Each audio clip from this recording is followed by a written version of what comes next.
আসসালামু আলাইকুম। স্বাগত জানাচ্ছি আন্তর্জাতিক সংবাদে। সংবাদের শুরুতেই থাকছে সংবাদ শিরোনাম।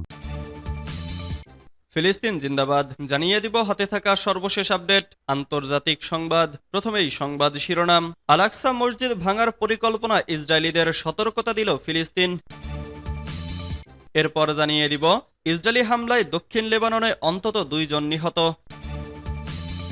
এদিকে আবার ইউক্রেনে ক্ষেপণাস্ত্র হামলা, রাশিয়ার হতাহত অর্ধশতাধিক। এরপর জানিয়ে দিব যুক্তরাষ্ট্রকে 3 ধাপে পরমাণু চুক্তির প্রস্তাব ইরানের। আরও জানিয়ে দিব রাশিয়ার প্রেসিডেন্ট পুতিনকে চিঠি ইরানের খামেনির।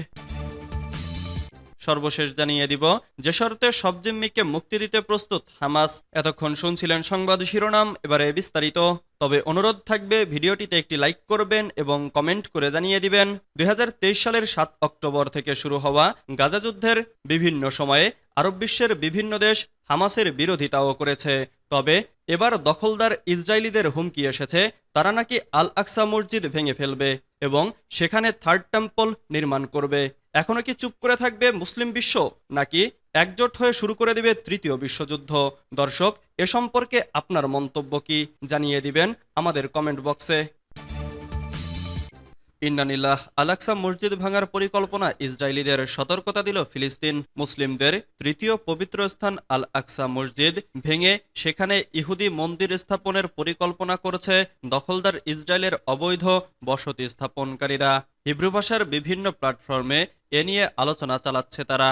এর প্রেক্ষিতে সতর্কতা জারি করেছে ফিলিস্তিনের পররাষ্ট্র ও প্রবাসী মন্ত্রণালয়। শনিবার 19 এপ্রিল সংবাদ মাধ্যম আল জাজিরা জানিয়েছে, এ ব্যাপারে সতর্কতা দিয়ে ফিলিস্তিনি মন্ত্রণালয় এক্সে একটি পোস্ট করেছে। এতে তারা জাতিসংঘের সংশ্লিষ্ট সংস্থা ও আন্তর্জাতিক সম্প্রদায়কে বিষয়টি গুরুত্বের সঙ্গে নেওয়ার আহ্বান জানিয়েছে। তারা বলেছে, আল-আকসা মসজিদ ভাঙার পরিকল্পনাকে আমরা দখলকৃত জেরুজালেমে ইসলামিক এবং খ্রিস্টানদের পবিত্র স্থানে পদ্ধতিগত উস্কানি হিসেবে বিবেচনা করি। আন্তর্জাতিক সম্প্রদায় এবং এ বিষয়ে সংক্রান্ত জাতিসংঘের সংস্থাগুলোকে এই উস্কানিকে সর্বোচ্চ গুরুত্ব দিয়ে দেখা এবং আন্তর্জাতিক আইন অনুযায়ী ব্যবস্থা নেওয়ার জন্য আমরা আহ্বান জানাচ্ছি। ইন্নানিল্লাহ। ইসরায়েলি হামলায় দক্ষিণ লেবাননে অন্তত 2 জন নিহত। দক্ষিণ লেবাননে ইসরায়েলি ড্রোন হামলায় পৃথক 2টি ঘটনায় অন্তত 2 জন নিহত হয়েছেন বলে জানিয়েছে লেবাননের স্বাস্থ্য মন্ত্রণালয়। ইসরায়েলের দাবি, নিহতরা হিজবুল্লাহর সদস্য ছিলেন। একটি হামলা চালানো হয় সীমান্তবর্তী গ্রাম আইতা আশাব ও রামেইশের মধ্যবর্তী সড়কে চলমান একটি যানবাহনের ওপর। দিনের শুরুতে অপর একটি হামলা হয় উপকূলীয় শহর সাইদনের দক্ষিণাঞ্চলে চলা একটি গাড়ির ওপর। লেবাননের স্বাস্থ্য মন্ত্রণালয় এক বিবৃতিতে জানায়, সাইদন ঘাজিয়ে সড়কে ইসরায়েলি শত্রুর হামলায় 1 জন নিহত হয়েছেন। ইন্নানিল্লাহি ও ইন্না ইলাইহি রাজিউন। এটি ছিল দক্ষিণ লেবাননে ইসরায়েলের টানা 4র্থ দিনের হামলা। গত নভেম্বরে 1 বছরব্যাপী সংঘাত থামাতে অস্ত্রবিরতি কার্যকর হলেও ইরান সমর্থিত হিজবুল্লাহর সঙ্গে চলমান উত্তেজনার মধ্যে ইসরায়েল প্রতিদিনই লেবাননে হামলা চালিয়ে যাচ্ছে। ইসরায়েলি সেনাবাহিনী জানায়, সাইদন এলাকায় একটি নির্দিষ্ট লক্ষ্যবস্তুতে হামলা চালিয়ে হিজবুল্লাহ যোদ্ধা মোহাম্মদ জাফর মান্নাহ আসআদ আবদুল্লাহকে হত্যা করা হয়েছে। তাদের দাবি, আবদুল্লাহ লেবানন জুড়ে হিজবুল্লাহর যোগাযোগ ব্যবস্থা স্থাপনের দায়িত্বে ছিলেন। শুক্রবার সন্ধ্যায় সেনাবাহিনী জানায়, আইতা আল শাব এলাকায় আরেক হিজবুল্লাহ সন্ত্রাসীকে লক্ষ্য করে হামলা চালিয়ে হত্যা করা হয়েছে। হিজবুল্লাহ এখনও এসব হত্যাকাণ্ড নিয়ে কোনো মন্তব্য করেনি। আবার ইউক্রেনে ক্ষেপণাস্ত্র হামলা, রাশিয়ার হতাহত অর্ধশতাধিক।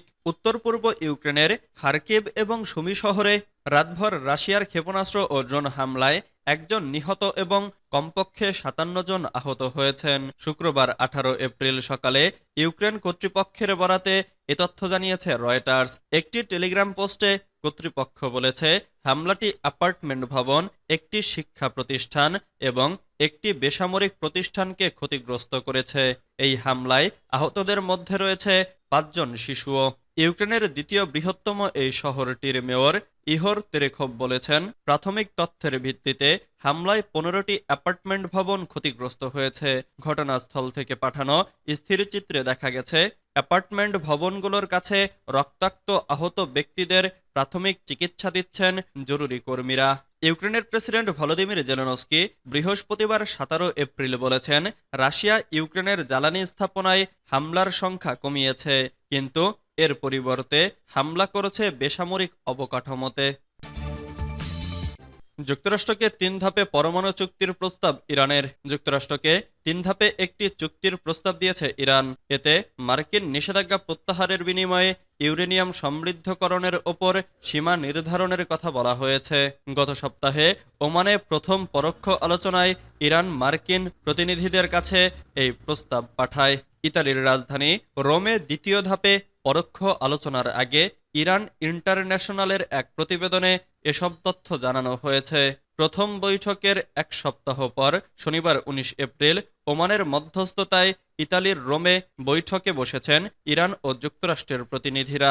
শনিবার 12 এপ্রিল ওমানে প্রথম পরোক্ষ আলোচনা অনুষ্ঠিত হয়। ওই বৈঠক গঠনমূলক ও ইতিবাচক হয়েছে বলে দাবি উভয় পক্ষের। তবে 3 ঘন্টার বৈঠকে আলোচনার বিস্তারিত খোলাসা করেনি কেউই।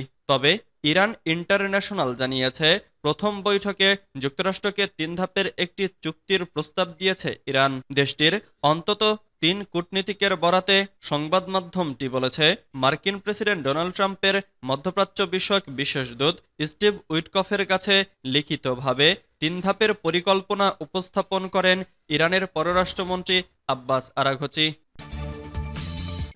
রাশিয়ার প্রেসিডেন্ট পুতিনকে চিঠি ইরানের খামেনির। পারমাণবিক কর্মসূচি নিয়ে যুক্তরাষ্ট্রের সঙ্গে আলোচনার বিষয় সম্পর্কে বিস্তারিত জানাতে রাশিয়া সফরে গিয়েছেন ইরানের পররাষ্ট্রমন্ত্রী আব্বাস আরাঘচি।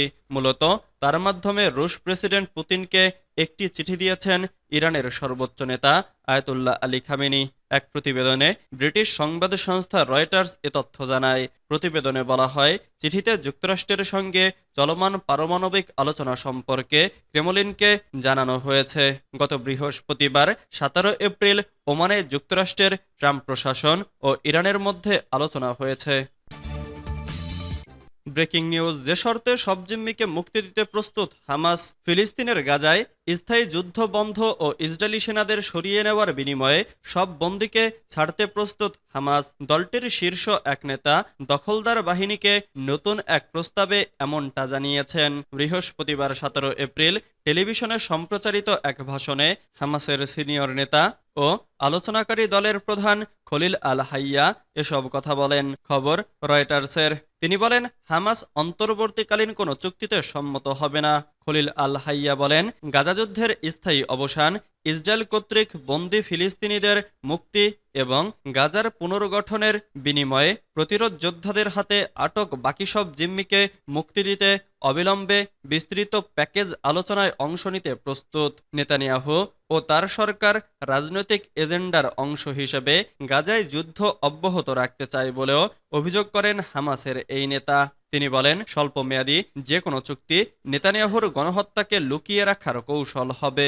যতদিন ফিলিস্তিনের ভূমি দখলে রাখবে ইসরায়েল, ততদিন অস্ত্র হাতে রাখবে হামাস। এদিকে বৃহস্পতিবার গাজা জুড়ে ইসরায়েলি হামলায় কমপক্ষে ৩৫ জন নিহত হওয়ার পর শুক্রবার সকালে খান ইউনুসের একটি বাড়িতে ইসরায়েলি হামলায় ১৩ জনের একটি পরিবারের নিহত হওয়ার খবর পাওয়া গেছে।